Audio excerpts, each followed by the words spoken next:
أشهد أن لا إله إلا الله وحده لا شريك له وأشهد أن محمدا عبده ورسوله أما بعد فأعوذ بالله من الشيطان الرجيم بسم الله الرحمن الرحيم الحمد لله رب العالمين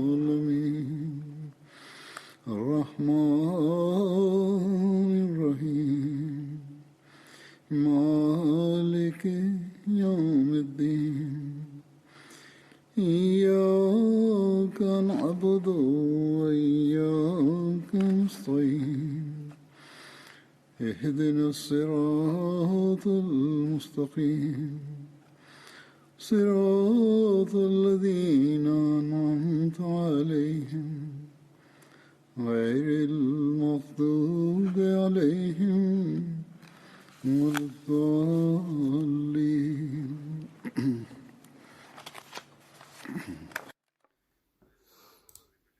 Pada minggu lalu disampaikan tentang Hadrat Ali radhiyallahu anhu. Hari ini kembali akan dilanjutkan mengenai beliau dan juga dalam khutbah-khutbah selanjutnya insyaallah.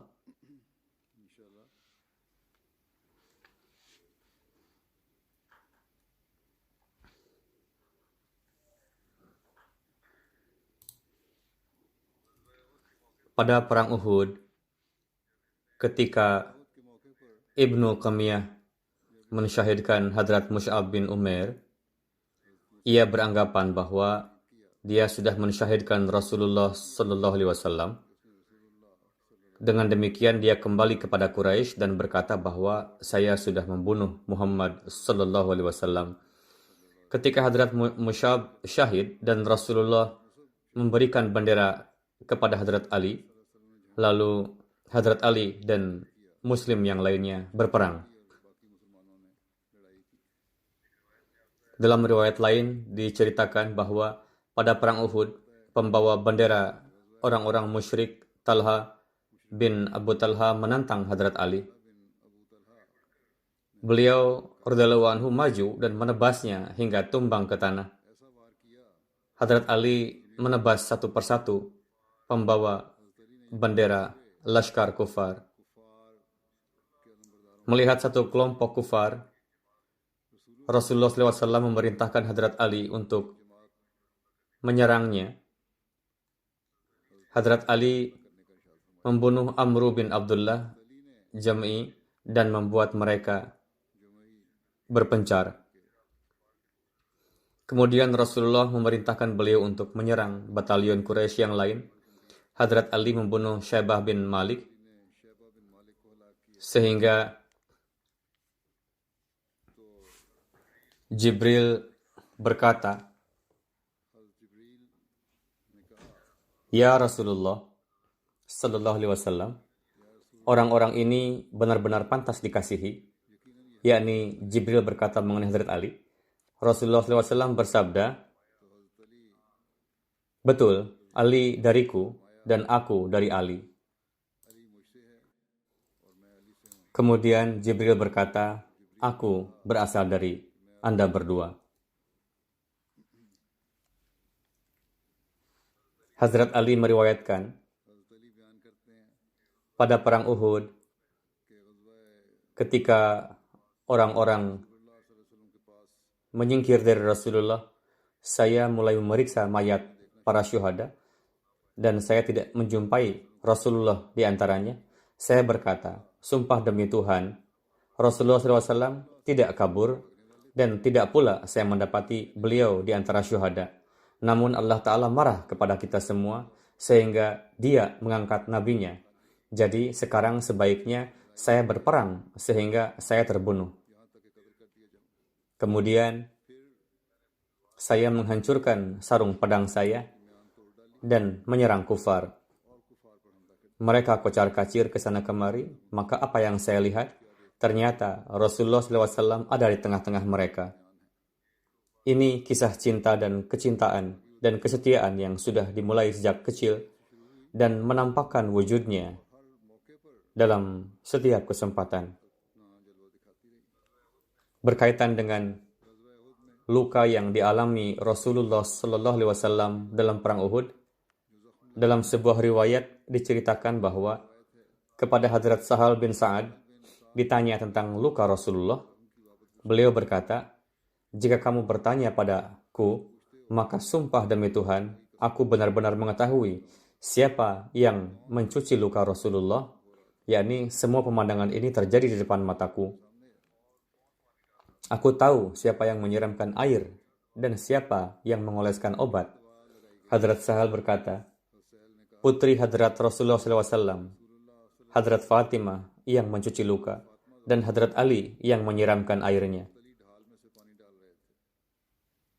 Ketika Hadrat Fatimah melihat bahwa air justru membuat darah keluar, maka beliau mengambil sepotong kain karung dan membakarnya, kemudian menempelkannya ke luka, sehingga darah pun berhenti mengalir. Pada hari itu, gigi depan beliau Sallallahu Alaihi Wasallam juga patah, wajah beliau juga luka, dan helm perang beliau pecah di kepala. Hadrat Sa'id bin Musayyib meriwayatkan bahwa dalam perang Uhud, Hadrat Ali mendapat 16 luka. Hadrat Muslim Maud radhiyallahu anhu menjelaskan bahwa di bawah musibah-musibah tersimpan khazanah-khazanah keberkatan. Dalam menjelaskan topik ini, beliau radhiyallahu anhu menjelaskan bahwa sepulang dari perang Uhud, Hadrat Ali memberikan pedangnya kepada Hadrat Fatimah dan berkata, "Cucilah pedang ini. Hari ini, pedang ini sudah melakukan sesuatu pekerjaan yang besar." Rasulullah mendengarkan apa yang dikatakan Hadrat Ali. Rasul bersabda, "Ali, bukan pedangmu saja yang bekerja. Masih banyak saudara-saudaramu yang lain yang pedangnya memperlihatkan kemampuannya." Rasulullah menyebut 6 nama sahabat seraya bersabda, "Pedang mereka juga tidak kurang dari pedangmu." Dan setelah melewati musibah ini, mereka memperoleh kemenangan pada akhirnya. Perang Khandaq terjadi pada Syawal 5 Hijriah. Pada perang itu, ketika Laskar Kufar mengepung Madinah, maka para pemimpin mereka sepakat untuk menyerang bersama-sama. Mereka mencari sebuah tempat yang sempit di Khandaq, yakni parit, sehingga dari situ para penunggang kuda mereka bisa mencapai Rasulullah dan para sahabat. Namun, mereka tidak mendapati tempat yang sempit dari parit. Mereka berkata, ini adalah strategi yang sampai saat ini belum pernah dilakukan oleh seorang Arab pun. Mereka diberitahu bahwa bersama Rasulullah SAW ada seorang Farsi yang memberi masukan kepada Rasulullah untuk menggali parit. Mereka berkata, ini adalah strateginya. Kemudian mereka sampai di tempat yang sempit, yang luput dari perhatian umat Islam. Ikrimah bin Abu Jahal, Nawfal bin Abdullah, dan Dharar bin Khattab, Hubairah bin Abu Wahab, dan Amru bin Abdi Wud menyeberangi Khandaq atau parit dari situ. Amru bin Abdi Wad menantang untuk bertarung saya membaca syair, "Walaqad bahaitu minan nida'i li jam'ihim hal mim mubariz," yakni suaraku habis dalam menyeru mereka, namun tidak ada yang maju untuk berperang. Sebagai jawabannya, Hadrat Ali membaca syair, "La taj'alna faqad ataka mujibu sautika ghaira ajiz fi niyyatin wa basiratin wa sidqu manja kulli faiz. Inni la arju an uqim ma 'alaika naihatal janaiz min darbati najla yabqa dhikraha indal hajaiz." Janganlah kamu tergesa-gesa. Orang yang menjawab seruanmu sudah datang padamu, yang tidak memperlihatkan ketidakberdayaan dan kelemahan, yang datang dengan tekad kuat dan penglihatan rohani yang sempurna sebagai sarana najat bagi setiap orang yang teguh dan pemberani yang menang. Aku benar-benar yakin bahwa aku akan mengumpulkan wanita-wanita yang melakukan nohah, yakni meratapi pada mayat-mayat untukmu. Aku akan melukaimu sehingga akan senantiasa dikenang dalam sejarah perang. Ketika Hadrat Ali berkata, "Wahai Rasulullah Sallallahu Alaihi Wasallam, aku akan maju menghadapinya," maka Rasulullah Sallallahu Alaihi Wasallam memberikan pedangnya pada beliau dan memasangkan sorban pada beliau. Lalu beliau berdoa, "Ya Allah, tolonglah dia dalam menghadapi Amr bin Abdi Uhud." Hadrat Ali maju menghadapinya dan keduanya mendekat satu sama lain. Ketika berduanya bertarung, debu pun berterbangan. Hadrat Ali membunuhnya dan mengucapkan Allahu Akbar dengan suara lantang. Dengan demikian kami mengetahui bahwa Hadrat Ali telah membunuhnya.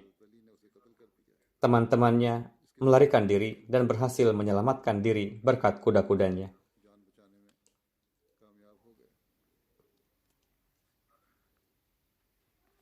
Berkaitan dengan ini, Hadrat Mirza Bashir Ahmad radhiyallahu anhu juga menulisnya bahwa Amru adalah orang yang terkenal mahir menggunakan pedang. Karena keberaniannya, dia dianggap setara dengan 1000 pasukan. Disebabkan oleh kekalahan yang dialami pada perang Badar, sehingga dadanya dipenuhi dengan korban, dengki, dan dendam terhadap umat Islam. Begitu sampai di medan perang, dengan pembawaan yang penuh keangkuhan, dia menantang untuk bertarung satu sama satu. Dia berkata, "Adakah yang akan maju bertarung denganku?" Sebagian sahabat menghindari bertarung dengannya, namun dengan izin Rasulullah, Hadrat Ali maju untuk menghadapinya. Rasulullah SAW memberikan pedangnya pada beliau dan mendoakan beliau. Hadrat Ali maju dan berkata pada Amru, "Saya dengar kamu berjanji, Pak, bahwa jika ada di antara Quraisy yang meminta 2 hal padamu, maka kamu pasti akan mengabulkan salah satunya." Amru berkata, "Ya, benar." Hadrat Ali berkata, "Maka dari itu hal pertama adalah jadilah Muslim dan jadilah pewaris nikmat-nikmat Allah Ta'ala dengan menerima Rasulullah Sallallahu Alaihi Wasallam." Amru berkata, "Ini tidak mungkin terjadi." Hadrat Ali berkata, "Jika kamu tidak setuju, maka majulah, bersiaplah bertarung denganku." Atas itu dia tertawa dan berkata, "Aku tidak pernah berpikir bahwa akan ada orang yang sanggup mengatakan ini padaku." Kemudian dia menanya nama Hadrat Ali. Hadrat Ali memberitahunya dan dia berkata, "Keponakan, kamu masih anak-anak. Aku tidak mau menumpahkan darahmu. Kirimlah salah seorang dari antara orang-orang dewasamu." Hadrat Ali menjawab, "Kamu tidak mau menumpahkan darahku, tapi aku tidak keberatan menumpahkan darahmu." Dengan demikian, Amru begitu bersemangat turun dari kudanya, membabi buta dan memotong kaki kudanya supaya tidak bisa kabur dengan kuda. Kemudian dia menyerang Hadrat Ali dengan menggila bagaikan kobaran api, dan dia menerjang Hadrat Ali dengan pedangnya begitu kerasnya sehingga pedangnya membelah perisai dan mengenai kening Hadrat Ali, yakni dia melukai kening Hadrat Ali. Namun bersamaan dengan itu, Hadrat Ali mengucapkan takbir dan menebasnya dengan pedang sedemikian rupa sehingga dia tidak bisa menyelamatkan diri, dan pedang Hadrat Ali memotong bahunya sehingga terlepas dan dia jatuh bergelimpangan lalu mati. Setelah kematian Amr bin Abdi Wad, kufar mengirim pesan kepada Rasulullah bahwa mereka akan membeli mayatnya seharga 10.000 dirham. Rasulullah bersabda, "Bawalah mayatnya. Kami tidak bisa makan hasil penjualan mayat." Hadrat Bara bin Azib radhiyallahu anhuma meriwayatkan, ketika Rasulullah SAW mengadakan perjanjian Hudaybiyah, Hadrat Ali menulis perjanjian di antara mereka, dan di dalamnya beliau menulis nama Rasulullah Muhammad Rasulullah Sallallahu Alaihi Wasallam. Musyrikin berkata, jangan tulis Muhammad Rasulullah. Kalau memang ia Rasul, maka tentu kami tidak akan memeranginya. Rasulullah menjawab kepada Hadrat Ali, hapuslah. Hadrat Ali berkata, aku bukanlah orang yang sanggup menghapusnya. Kemudian Rasulullah menghapusnya dengan tangan beliau sendiri dan mengadakan perjanjian dengan mereka dengan syarat beliau Sallallahu Alaihi Wasallam dan para sahabat akan tinggal selama 3 hari di Mekah dan masuk Mekah dengan menaruh pedang mereka dalam jaloban. Orang-orang bertanya, apa itu jaloban? Beliau menjawab, jaloban adalah wadah yang di dalamnya diletakkan pedang dan sarungnya. Kejadian tersebut dijelaskan oleh Hadrat Masih Maud radhiyallahu anhu, Hadrat Muslim Maud radhiyallahu anhu dengan sedikit rinci. Beliau bersabda, ketika Rasulullah SAW hadir dalam majelis perjanjian Hudaybiyah dan pihak kufar mengajukan beberapa persyaratan dan para sahabat memendam api amarah di dalam hati. Dada mereka tengah terbakar api kemarahan atas kezaliman yang dilakukan oleh kaum kufar sejak 20 tahun lalu. Pedang para sahabat sudah keluar dari sarungnya. Mereka ingin mendapatkan kesempatan untuk membalas kezaliman yang telah dilakukan oleh kaum kufar atas mereka, yakni atas Islam. Namun, Rasulullah menyetujui persyaratan yang diajukan oleh pihak kufar. Pihak kufar mengajak untuk berdamai dan Rasul bersabda, baik sekali, mari kita berdamai.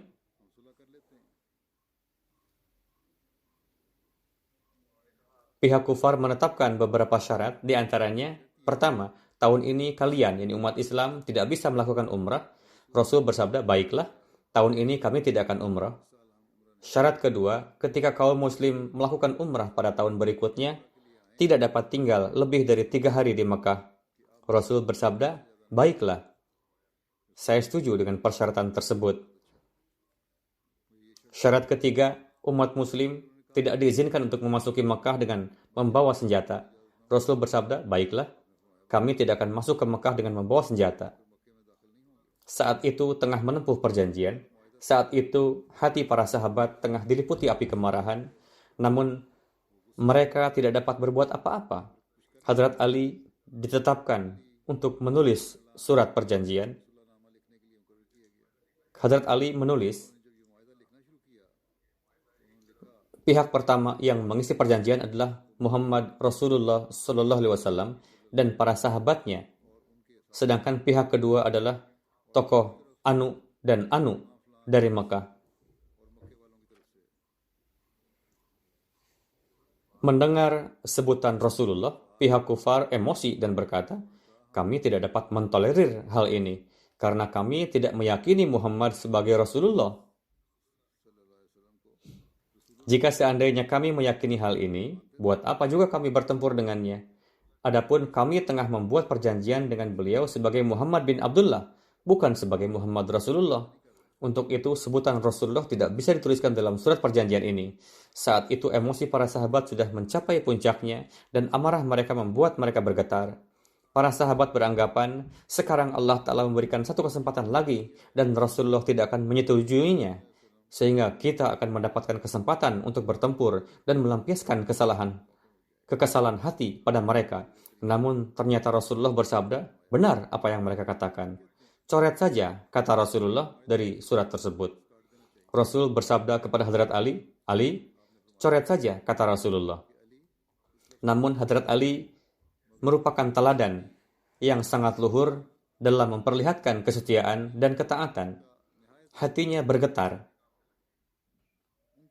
Air mata mengalir dan berkata, saya tidak akan sanggup untuk mencoret kata tersebut. Rasul Sallallahu Alaihi Wasallam bersabda, berikan saja kertas itu kepadaku.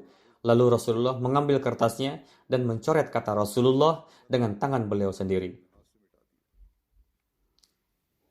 Berkenaan dengan perang Khaybar yang terjadi pada bulan Muharram dan Safar 7 Hijri, terdapat riwayat panjang dalam Sahih Muslim. Hadrat Salman bin Aqwa meriwayatkan, ketika kami tiba di Khaybar, pimpinan pihak musuh yang bernama Marhab maju sambil mengibas-ngibaskan pedangnya.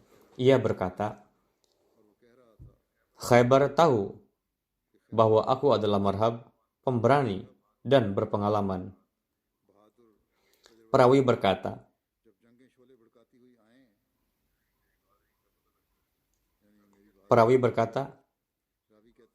paman saya, Amir, tampil untuk menghadapinya dan berkata, Khaybar tahu bahwa aku adalah Amir, seorang pemberani yang tak segan-segan untuk memasukkan diri sendiri ke dalam mara bahaya. Perawi berkata, keduanya saling menyerang. Pedang Marhab mengenai tamengnya Amir ketika Amir akan menyerangnya dari arah bawah. Pedang beliau sendiri yang mengenai beliau, yang menyebabkan terputusnya urat nadi beliau sendiri sehingga beliau syahid karena itu. Salma berkata, ketika saya berangkat, beberapa sahabat Nabi berkata, amalan Amir telah batil, ia telah membunuh diri sendiri. Lalu saya datang ke hadapan Rasulullah sambil menangis dan berkata, wahai Rasulullah, apakah amalan Amir telah sia-sia? Rasulullah bersabda, siapa yang mengatakan demikian? Saya berkata, beberapa sahabat Tuhan. Rasul bersabda, yang mengatakan demikian adalah keliru. Baginya terdapat 2 ganjaran. Lalu Rasulullah mengutus saya kepada Hadrat Ali. Mata Hadrat Ali bengkak. Rasulullah bersabda, aku akan berikan pedang ini kepada orang yang mencintai Allah dan Rasulnya dan yang dicintai Allah dan Rasulnya. Saya pergi kepada Hadrat Ali, lalu mengajak serta beliau. Mata beliau bengkak, yakni mata beliau bengkak karena sakit. Lalu saya mengajak Hadrat Ali ke hadapan Rasulullah. Rasul mengoleskan air liur beliau pada mata Hadrat Ali dan seketika sembuh. Rasul memberikan pedang kepada Hadrat Ali. Marhab muncul dan berkata, Khaybar tahu bahwa aku adalah Marhab, pemberani dan berpengalaman. Hadrat Ali berkata, Analladhi sammatni ummi Haidara kalaitha ghabatin karihil manzara ufihim bisa'i kaila sandara.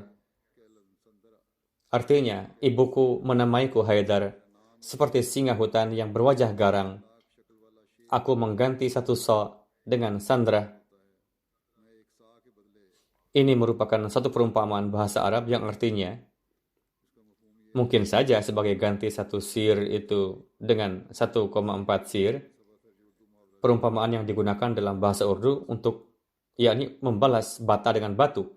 Arti kata sandra adalah mikyalun wasi, yakni ukuran yang sangat besar. 1 sa sama dengan 3 sir. Sandra itu ukuran besar. Perawi mengatakan Hadrat Ali memukul kepala Marhab dan membunuhnya sehingga mendapatkan kemenangan berkat tangan Hadrat Ali. Riwayat Muslim.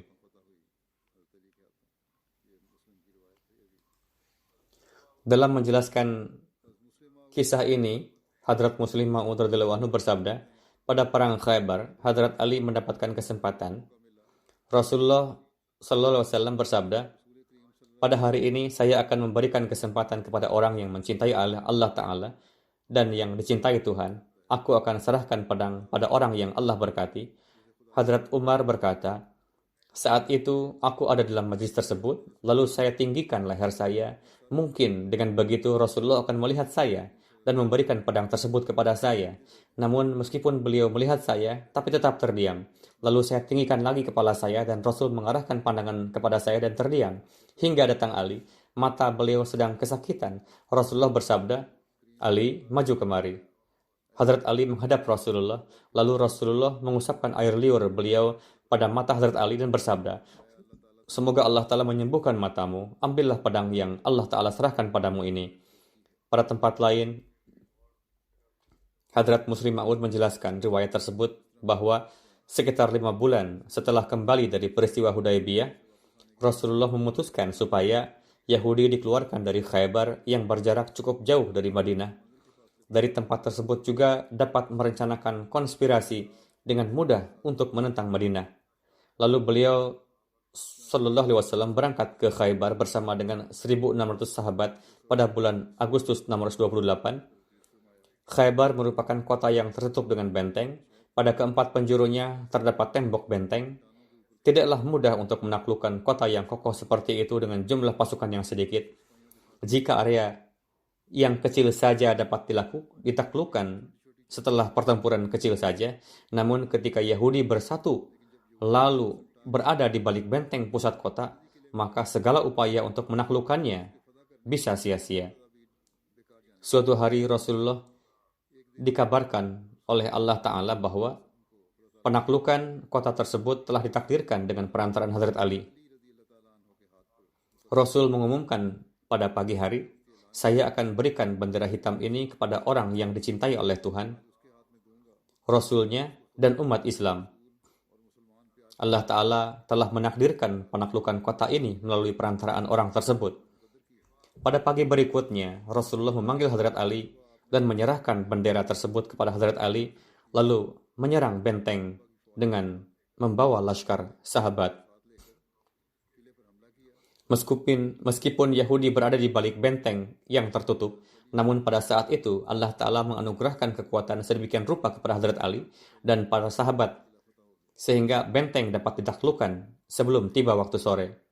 Dalam menjelaskan perihal Hazrat Ali dan kaitannya dengan peristiwa tadi, pada kesempatan lain Hazrat Muslim Ma'ud bersabda, ketika ada masalah dalam penaklukan Khaybar, Rasulullah Sallallahu Alaihi Wasallam memanggil Hazrat Ali dan ingin menyerahkan kepemimpinan laskar Islam kepada beliau.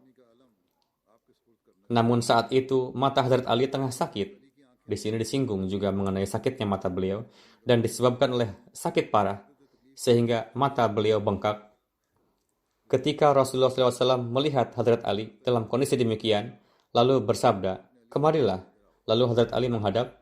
Kemudian Hazrat Rasulullah mengoleskan air liur beliau ke mata Hazrat Ali, dan saat itu juga mata beliau sembuh. Berkenaan dengan tangan berberkat Rasulullah untuk menyembuhkan, terdapat kisah lainnya. Hazrat Muslim Ma'ud bersabda, sebagaimana kita saksikan terdapat pemandangan di dunia yang dengan karunia Allah Ta'ala, sebagian orang yang sakit mendapatkan kesembuhan secara luar biasa, tanpa menggunakan sarana biasa, atau mereka mendapatkan kesembuhan pada kesempatan tersebut, yakni ketika sarana-sarana biasa tidak memberikan manfaat. Sebagaimana dalam peristiwa yang kita dapati dalam kehidupan Rasulullah, salah satu contoh kisah penyembuhan seperti terdapat dalam peristiwa Perang Khaybar. Ketika Perang Khaybar, suatu saat Rasulullah SAW bersabda kepada para sahabat, penaklukan Khaybar telah ditakdirkan bagi seseorang yang di tangannya akan aku berikan bendera. Hazrat Umar bersabda, ketika itu saya mulai melihat dengan meninggikan kepala, barangkali Rasulullah akan memberikan bendera itu kepada saya. Namun Rasul tidak menyerahkan tugas tersebut kepada Hazrat Umar. Tidak lama kemudian Hazrat Ali datang dengan mata yang sakit parah. Rasulullah mengoleskan air liur beliau di mata Hazrat Ali, lalu mata beliau langsung sembuh. Kemudian Rasulullah menyerahkan bendera di tangan Hazrat Ali dan menyerahkan tugas untuk menaklukkan Khaybar. Hazrat Muslim Ma'ud radhiyallahu anhu bersabda, satu contoh kisah Hazrat Ali sangat menambah keimanan. Hazrat Ali maju untuk menghadapi seorang komandan besar Yahudi dan terus bertarung cukup lama. Karena Yahudi itu pun sangat mahir dalam bertarung. Untuk itu pertarungan cukup sengit. Pada akhirnya Hazrat Ali dapat menumbangkannya. Lalu beliau menduduki dadanya dan beriradah untuk memenggal leher Yahudi itu dengan pedang. Tidak lama kemudian Yahudi itu meludahi wajah Hazrat Ali. Lalu Hazrat Ali meninggalkannya. Yahudi tersebut sangat keheranan, berpikir bahwa ketika sudah dapat menguasaiku, namun akhirnya dilepaskan lagi. Padahal sudah ada kesempatan untuk membunuhku. Yahudi itu bertanya kepada Hazrat Ali, kenapa Anda melepaskan saya? Hazrat Ali bersabda, tadi aku bertarung denganmu demi Allah Ta'ala. Namun ketika kamu meludahi wajahku, saya emosi dan beranggapan jika saat itu aku membunuhmu, maka itu dilakukan demi hawa nafsuku, bukan demi Allah Ta'ala. Untuk itu, aku meninggalkanmu untuk meredakan emosiku. Sehingga pembunuhmu jangan sampai sehingga pembunuhanmu jangan sampai karena hawa nafsuku.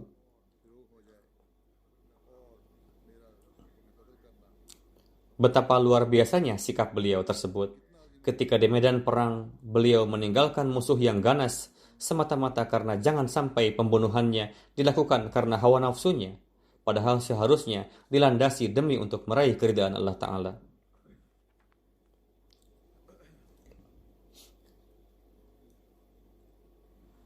Dalam satu riwayat dikatakan, Hadrat Ali mengumumkan ayat permulaan surah At-Taubah pada kesempatan haji. Riwayatnya sebagai berikut. Abu Ja'far Muhammad bin Ali meriwayatkan, ketika surah Bara'ah atau surat At-Taubah turun kepada Hadrat Rasulullah mengutus Hadrat Abu Bakar sebagai amir haji.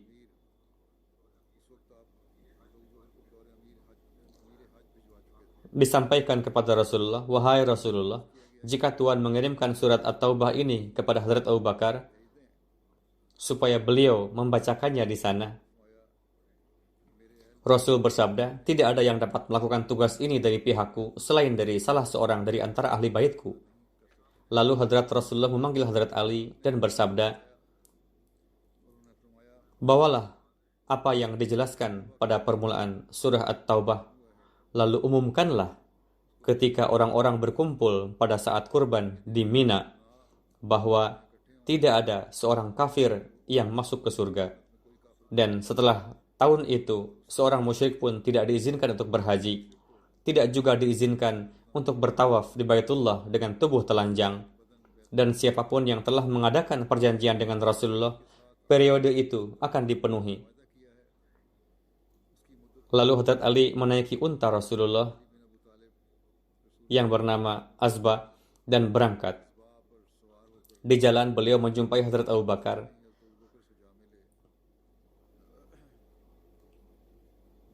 Ketika Hadrat Abu Bakar melihat Hadrat Ali di perjalanan, berkata, "Anda telah ditetapkan sebagai amir atau bertugas di bawah saya?" Hadrat Ali berkata, "Saya berada di bawah Anda." Keduanya berangkat. Hadrat Abu Bakar melakukan pengawasan urusan haji orang-orang. Pada tahun tersebut, penduduk Arab memasang tenda pada tempat-tempat di mana pada zaman jahiliyah mereka biasa memasang tenda. Ketika tiba hari kurban, Hadrat Ali berdiri lalu mengumumkan kepada orang-orang apa yang telah disabdakan oleh Rasulullah Sallallahu Alaihi Wasallam. Berkata, "Wahai manusia, tidak ada kafir yang akan masuk ke dalam surga, dan setelah tahun ini tidak ada musyrik yang akan melakukan haji, tidak juga diizinkan untuk tawaf di Baitullah dengan tubuh telanjang. Dan siapapun yang mengadakan perjanjian dengan Rasulullah, periode perjanjiannya akan dipenuhi." Sejak hari diumumkannya itu sampai 4 bulan berikutnya, orang-orang diberikan tenggang supaya setiap kaum kembali ke tempat-tempat yang aman atau daerahnya masing-masing.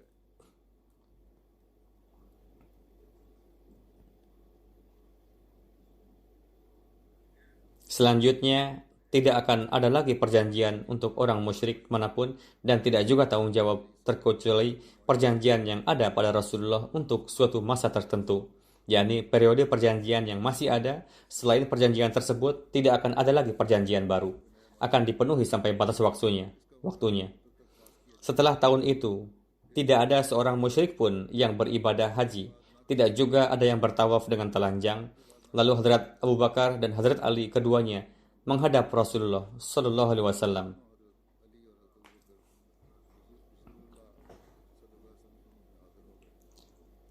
Riwayat selanjutnya pernah disampaikan dalam topik seorang sahabat lain, namun akan saya sampaikan lagi dalam kaitannya dengan Hadrat Ali.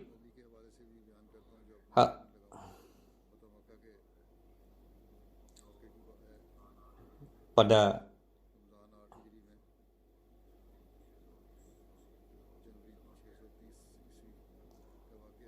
Hadrat Ali radhiyallahu anhu meriwayatkan, Rasulullah SAW mengutus saya, Zubair, dan Miqdad bin Aswad. Beliau bersabda, "Berangkatlah kalian ketika kalian sampai di Raudhah,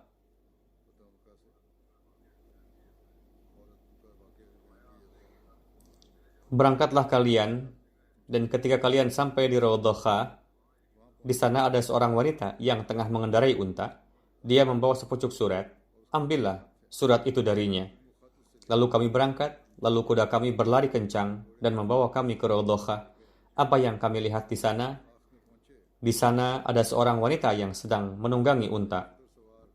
Kami katakan kepada wanita itu untuk mengeluarkan suratnya. Dia mengatakan tidak membawa surat. Kami katakan jika tidak, kami akan membuka pakaianmu dan menggeledahmu. Lalu dia mengeluarkan surat tersebut dari rambutnya. Kemudian kami bawa surat itu kepada Rasulullah. Di dalamnya tertulis bahwa surat itu dari Hatib bin Abi Baltah ditujukan untuk kaum musyrik Mekah, mengabarkan perihal suatu rencana Rasulullah. Rasulullah SAW memanggil Hatib dan menanyakan, apa ini semua? Dia menjawab, wahai Rasulullah, mohon untuk tidak tergesa-gesa memutuskan mengenai diri saya. Saya adalah orang yang memiliki hubungan dengan kalangan Quraisy dan hidup di tengah mereka. Namun saya bukan dari kalangan mereka. Bukan kerabat secara hubungan darah dengan mereka. Hal kedua, Muhajirin yang bersama dengan Tuan memiliki banyak kerabat di Mekah yang melalui mereka. Mereka menyelamatkan rumah, harta, dan segala prasarananya. Kekurangan hubungan kekeluargaan saya dengan kaum Quraisy membuat saya ingin berbuat jasa baik kepada orang-orang Mekah itu, supaya mereka menghargai kebaikan saya ini dengan cara melindungi keluarga saya di Mekah. Saya tidak melakukan ini karena kekufuran atau kemurtadan saya. Tidak juga saya munafik. Saya yakinkan Tuhan. Mendengar keterangan itu, Rasulullah bersabda, dia telah memberikan keterangan yang benar kepada kalian.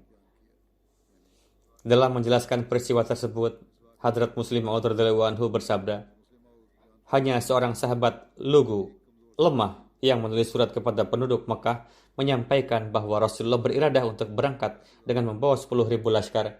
Saya tidak tahu beliau akan pergi kemana, namun saya menyimpulkan nampaknya beliau akan berangkat ke Mekah.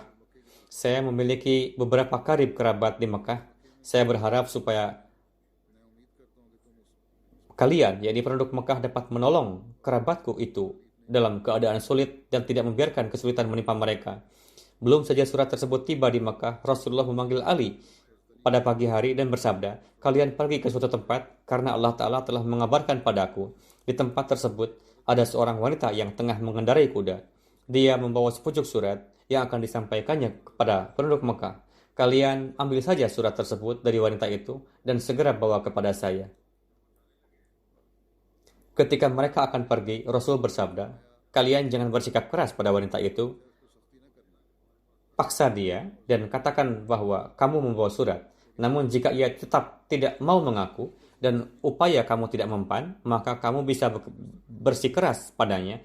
Dan jika ia tetap tidak mau mengaku dan upaya kamu tidak mempan, maka kamu bisa bersikeras padanya. Dan jika kamu terpaksa harus membunuhnya, silakan saja. Namun jangan biarkan surat itu sampai ke penerimanya.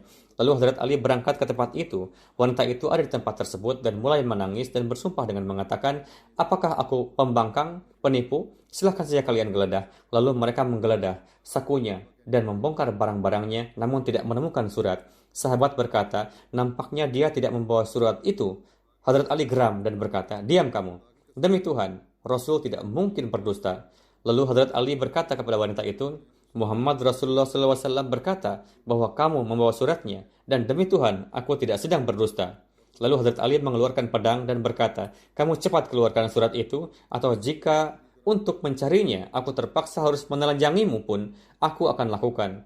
Karena Rasulullah berkata, benar, dan engkau berkata dusta. Wanita itu ketakutan, dan ketika diancam akan ditelanjangi, maka segera ia membuka sanggul rambutnya. Lalu, dalam sanggul rambutnya, ia menyimpan surat tersebut yang kemudian ia keluarkan. Kemudian di satu tempat, Hadrat Muslim Maud radhiyallahu anhu menjelaskan rincian dari peristiwa ini sebagai berikut. Di zaman Hadrat Rasulullah, seorang sahabat secara sembunyi-sembunyi ingin menyampaikan kabar mengenai serangan kaum muslimin ke Mekah kepada kerabat-kerabatnya, supaya dengan ungkapan simpati tersebut ia bisa mendapatkan perlakuan baik dari kerabat-kerabatnya. Namun Hadrat Rasulullah diberitahu mengenai hal ini melalui perantaraan ilham. Beliau SAW mengutus Hadrat Ali dan beberapa orang sahabat bahwa di tempat tersebut ada seorang perempuan. Pergilah dan ambillah surat darinya. Setibanya di sana, Rasul Hazrat Ali meminta surat itu dan dari wanita tersebut, lalu ia menolaknya. Beberapa sahabat mengatakan bahwa mungkin Rasulullah telah keliru, namun Hazrat Ali mengatakan tidak. Perkataan beliau tidak pernah keliru. Selama belum mendapatkan surat darinya, saya tidak akan beranjak dari sini. Hazrat Ali membentak wanita tersebut, maka ia mengeluarkan surat tersebut dan memberikannya. Pada kesempatan Fatah Makkah, ketika Rasulullah tiba di Masjidil Haram, Hazrat Ali datang ke hadapan Rasulullah dan di tangannya ada kunci Ka'bah. Beliau radhiyallahu anhu berkata, "Wahai Rasulullah, berikanlah kepada kami tugas siqayah, yakni menyediakan air minum pada kesempatan haji dan tanggung jawab untuk membuka dan menutup kain penutup Ka'bah." Beliau sallallahu alaihi wasallam bersabda, "Di manakah Utsman bin Talha?" Ia lalu dipanggil, maka beliau sallallahu alaihi wasallam bersabda, "Wahai Utsman, ini kunci engkau. Hari ini adalah hari kebaikan dan kesetiaan." Dan Rasulullah bersabda kepada Hazrat Ali bahwa aku tidak akan memberikan kepada kalian sesuatu yang dengannya kalian terjerumus dalam kesusahpayahan dan penderitaan. Bahkan aku akan memberikan kepada kalian sesuatu yang di dalamnya terdapat kebaikan dan keberkatan bagi kalian, dan aku tidak akan memberikan kepada kalian sesuatu jabatan yang kalian sendiri ingin mendapatkannya. Jika kalian mendapatkannya dengan memintanya, maka tidak diperbolehkan. Hadrat Ummi Hani binti Abi Talib meriwayatkan, ketika Rasulullah berkemah di dataran tinggi Makkah, dari antara Bani Makhzum ada 2 orang kerabat dari pihak mertua saya yang berlari datang kepada saya. Hadrat Ummi Hani mengatakan, saudara saya Ali datang kepada saya dan mengatakan, demi Allah, aku akan membunuh keduanya. Hadrat Ummi Hani mengatakan, saya mengunci pintu rumah saya untuk mereka berdua. Kemudian saya sendiri pergi kepada Rasulullah di dataran tinggi Makkah. Saya mendapati beliau tengah mandi dari satu baskom air yang di dalamnya terdapat bekas adonan gandum, dan putri beliau Hadrat Fatimah menutupi beliau dengan sebuah kain. Setelah mandi, Rasulullah mengganti bajunya, kemudian melaksanakan salat 8 rakaat di waktu duha. Lalu beliau menghadap ke arah saya dan bersabda, wahai Ummi Hani, selamat datang. Untuk apa Anda datang? Hadrat Ummi Hani menceritakan semuanya mengenai kedua orang tersebut dan Hadrat Ali, bahwa bagaimana Hadrat Ali ingin membunuh mereka, dan beliau datang ke sana setelah menyembunyikan mereka di rumahnya. Rasul bersabda, mereka yang kamu berikan perlindungan, kami pun akan melindungi mereka. Dan mereka yang kamu beri keamanan, kami pun akan memberikan keamanan kepada mereka. Jadi ia tidak boleh membunuhnya. Yakni Rasulullah bersabda bahwa Hadrat Ali tidak akan membunuh mereka. Hadrat Rasulullah melanjutkan perintah hukuman mati terhadap Huwairits bin Nuqaid karena ia dulu menyakiti Rasulullah di Mekah, dan ia biasa mengatakan hal-hal yang besar untuk menyakiti beliau dan melontarkan sindiran-sindiran. Ketika paman Rasulullah, Hadrat Abbas, mendudukkan Hadrat Fatimah dan Hadrat Ummi Maktum di unta untuk mengirimkan mereka ke Madinah, Huwairits menjatuhkan unta tersebut. Hadrat Ali membunuh Huwairits bin Nuqaid pada kesempatan Fatah Makkah ketika ia keluar untuk melarikan diri. Perang Hunain terjadi pada bulan Syawal tahun ke-8 Hijriah. Terdapat dalam riwayat bahwa pada kesempatan Perang Hunain, bendera Muhajirin dibawa oleh Hadrat Ali. Dalam Perang Hunain, ketika perang tengah berkecamuk dan dikarenakan serangan gencar dari orang-orang kufar, di sekeliling Rasulullah hanya tersisa beberapa orang sahabat. Hadrat Ali termasuk di antara segelintir sahabat tersebut. Dalam Perang Hunain, di depan barisan pasukan kaum musyrik ada seseorang menunggang unta merah yang di tangannya ada bendera hitam.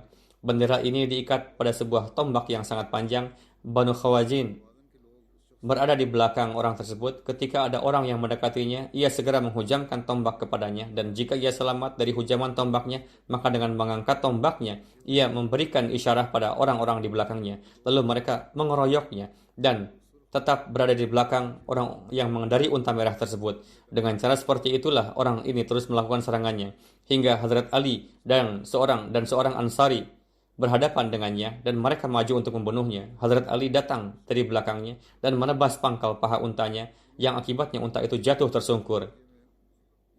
Pada kesempatan tersebut, sahabat Ansari tadi melompat ke arahnya dan menebas dengan sedemikian rupa kerasnya sehingga kaki orang itu terputus setengah dari betisnya. Pada kesempatan tersebut, kaum muslimin melakukan satu serangan yang dahsyat kepada orang-orang musyrik. Berkenaan dengan Sariyah Hadrat Ali, jadi ekspedisi Hadrat Ali kepada Banu Thai, terdapat riwayat bahwa Rasulullah mengirim Hadrat Ali bersama 150 orang untuk merobohkan patung berhala Banu Thai. Wilayah Banu Thai terletak di arah timur laut Madinah. Untuk ekspedisi ini, beliau memberikan sebuah bendera besar berwarna hitam dan sebuah bendera kecil berwarna putih kepada Hadrat Ali. Hadrat Ali pada pagi hari menyerang Ali Hatim dan menghancurkan patung berhala mereka. Hadrat Ali kembali ke Madinah dengan membawa begitu banyak harta rampasan perang dan tawanan dari Banu Thai.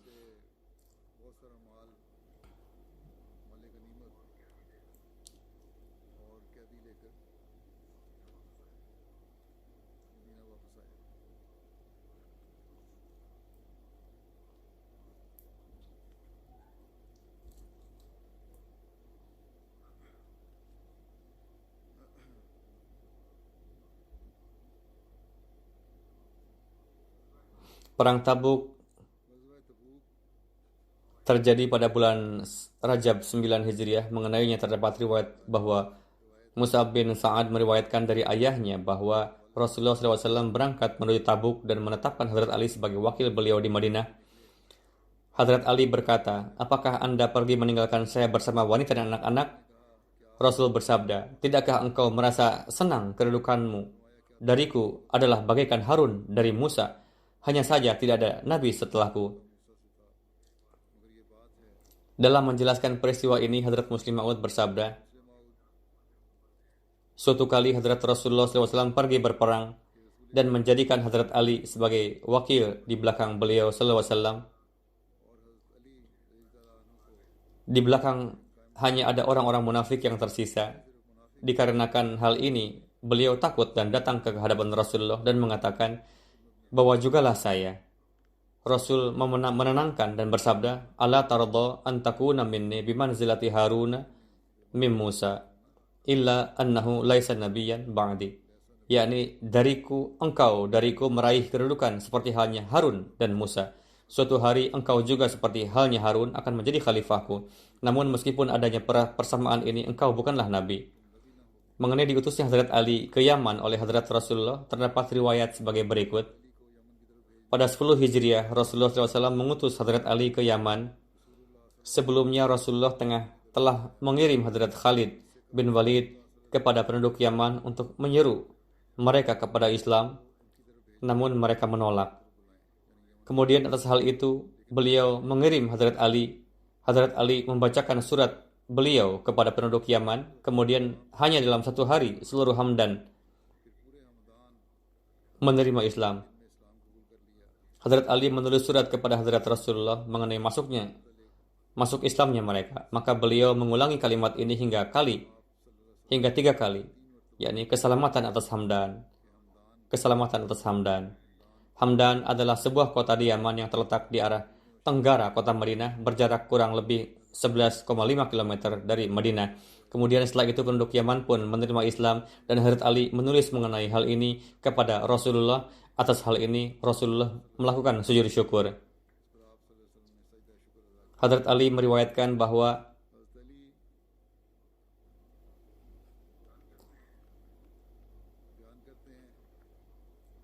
Hadrat Rasulullah mengutusku ke Yaman dan menjadikanku sebagai hakim. Maka aku bertanya, "Wahai Rasulullah, Anda mengutus saya sedangkan saya masih muda dan tidak mempunyai pengetahuan mengenai peradilan." Rasulullah bersabda, "Sesungguhnya Allah pasti akan memberikan petunjuk pada hati engkau dan akan menganugerahkan ketegasan pada lisan engkau. Ketika ada dua orang yang sedang bertengkar di hadapan engkau, maka janganlah mengambil keputusan hingga engkau mendengarkan dari orang yang kedua, sebagaimana engkau telah mendengar dari pihak yang pertama. Dengan melakukan hal ini, maka keputusan akan menjadi lebih jelas bagi engkau. Hazrat Ali mengatakan, setelah itu saya tidak pernah ragu dalam memberikan keputusan. Hazrat Amr bin Syaf Aslami yang termasuk di antara yang ikut serta dalam perjanjian Hudaybiyah meriwayatkan bahwa saya bersama Hazrat Ali berangkat menuju Yaman. Dalam perjalanan beliau bersikap keras kepada saya hingga saya merasakan sesuatu mengenai beliau di dalam hati saya. Ketika pulang dari Yaman, saya mengeluh mengenai beliau di masjid hingga hal ini sampai kepada Rasulullah. Suatu hari saya masuk ke masjid dan Rasulullah bersama beberapa orang sahabat datang. Ketika pandangan beliau tertuju kepada saya, beliau menuturkan, Rasulullah SAW melihat saya dengan pandangan tajam hingga ketika saya duduk, Rasul bersabda, "Wahai Amru, demi Allah, engkau telah menyakitiku." Saya berkata, "Ya Rasulullah, saya berlindung kepada Allah dari menyakiti Anda." Beliau Shallallahu Alaihi Wasallam bersabda, "Mengapa tidak? Siapa saja yang telah menyakiti Ali, maka ia telah menyakitiku." Ini adalah riwayat Musnad Ahmad bin Hambal. Riwayat yang selanjutnya, Hadrat Abu Sa'id Khudri meriwayatkan, pada satu kesempatan orang-orang mengeluhkan Hadrat Ali, maka Rasulullah SAW berdiri di antara kami untuk berbicara. Saya mendengar Hadrat Rasulullah SAW bersabda, "Wahai manusia, janganlah kalian mengeluhkan Ali. Demi Allah, ia adalah orang yang sangat takut mengenai zat Allah." Atau beliau bersabda, ia seorang yang sangat takut di jalan Allah Ta'ala terhadap perkara yang dikeluhkan terhadapnya. Pembahasan mengenai beliau radhiyallahu anhu masih akan berlanjut di kesempatan yang akan datang. Hari ini saya juga ingin menarik perhatian ke arah doa. Pada Jumat yang lalu tidak disebutkan mengenai Aljazair. Para Ahmadi di sana pun mengalami kondisi yang cukup sulit dan beberapa Ahmadi juga dipenjara. Doakanlah juga mereka. Semoga Allah Ta'ala memberikan kemudahan kepada mereka dan semoga segera tercipta sarana bagi kebebasan mereka yang dipenjara dan kondisi di sana pun sangat sulit. Semoga Allah Ta'ala memberikan akal kepada pemerintah di sana sehingga mereka bisa bersikap adil dan memenuhi hak para Ahmadi. Demikian juga kondisi Pakistan semakin buruk. Secara perseorangan, beberapa pejabat bersikap seperti yang telah saya katakan. Doakanlah semoga Allah Ta'ala memberikan akal kepada para maulwi dan para pejabat tersebut. Dan jika dia tidak menghendaki, dan jika Allah Ta'ala tidak menghendaki memberikan akal kepada mereka, atau akal tidak akan datang kepada mereka, atau mereka memang ditakdirkan melakukan seperti itu, dan mereka akan melakukan dalam cengkeraman Allah Ta'ala, maka semoga Allah Ta'ala segera menciptakan sarana untuk mencengkeram mereka dan menciptakan kemudahan-kemudahan bagi para Ahmadi. Setelah salat, saya akan memimpin salat jenazah gaib Bapak Rashid Ahmad dari Rabbah. Almarhum adalah ayah dari mubalik kita di Arabic Dash, Tahir Nadim Sahib. Almarhum wafat pada 28 Oktober di usia 76 tahun. Innalillahi wa inna ilaihi raji'un.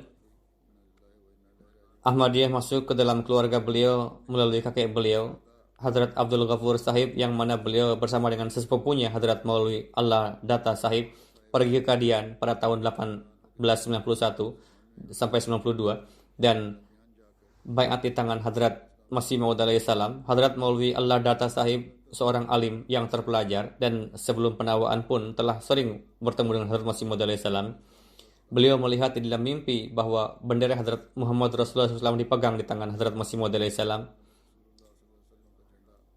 Hadrat Maulwi Allah Data Sahib lalu membawa sepupunya, Hadrat Maulwi Abdul Ghafur, kakek dari almarhum, untuk pergi ke Kadian dan keduanya baiat kepada Hadrat Masih Maud alaihi salam. Setelahnya, melalui pertabligan yang dilakukan oleh Maulwi Allah Data Sahib, banyak orang yang masuk ke dalam Ahmadiyah di Alipur dan Muwadi, Hasanpur, Multan. Dalam masa yang lama, almarhum mendapatkan taufik berkhidmat sebagai sekretaris mal di jemaat yang ada di distrik Bawalpur. Almarhum seorang yang sangat baik, saleh, pengkhidmat tamu, dan sosok yang simpatik. Almarhum seorang yang memiliki hubungan yang baik dengan keluarga dan orang-orang di lingkungan beliau. Almarhum memperhatikan orang-orang miskin secara diam-diam. Di antara yang ditinggalkan antara lain istri beliau, Siddiqah Begum Sahibah, cucu dari sahabat Hazrat Masih Maud alaihi salam, Qadir Baksh Sahib, dan dengan karunia Allah Ta'ala, almarhum adalah seorang musi.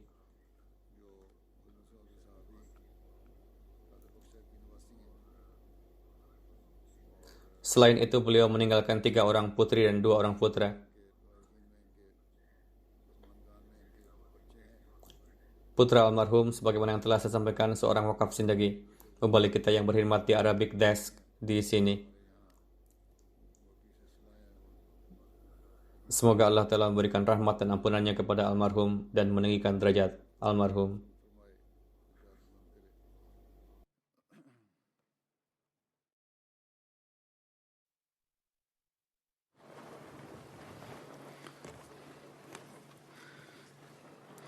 الحمد لله نحمده ونستعينه ونستغفره ونؤمن به ونتوكل عليه ونعوذ بالله من شرور أنفسنا ومن سيئات أعمالنا من يهده الله فلا مضل له ومن يضلل فلا هادي له ونشهد أن لا إله إلا الله ونشهد أن محمدا عبده ورسوله عباد الله رحمكم الله إن الله يأمر بالعدل والإحسان وإيتاء ذي القربى وينهى عن الفحشاء والمنكر والبغي يعظكم لعلكم تذكرون اذكروا الله يذكركم وادعوه يستجب لكم ولذكر الله أكبر.